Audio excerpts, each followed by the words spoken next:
Currently, we're working on getting the main feature together. For this Orlando newspaper editor, covering the horrific events at the Pulse nightclub is personal. Going into it Sunday morning, I knew that I wasn't going to be able to be objective about it. We're in the thick of it. Billy Maines heads Watermark, a newspaper that served the city's large LGBT community for more than 20 years. It's a war room every minute, effectively. We are all sort of nose down getting this done. We may or may not have an extra page. On Tuesday, Maines and his staff were working up until the last minute to put out the issue that will likely define their publication. It's the most important issue that we will ever put out of Watermark.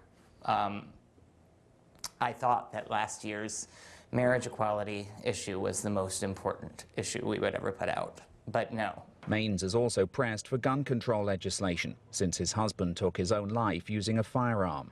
As journalists here at Orlando's largest gay publication work to put out the newspaper that'll cover the events at Pulse, the community here is still coming to terms with what happened.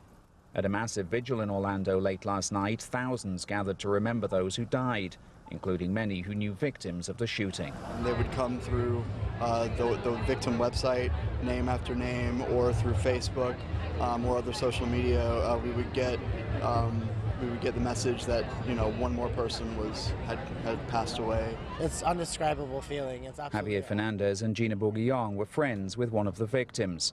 Fernandez saw her just a day before she died. We had a heart-to-heart and told each other how much we love each other. I met her in Miami when I lived there, and I moved here and she did, and I found the news this morning and I was a wreck. Meanwhile, after Monday night's vigil, more events are being held to remember the dead over the coming days, including at churches, Islamic centers, and Orlando's University of Central Florida, which lost one of its students, Juan Ramon Guerrero, in the massacre. Steve Mort, CCTV, Orlando.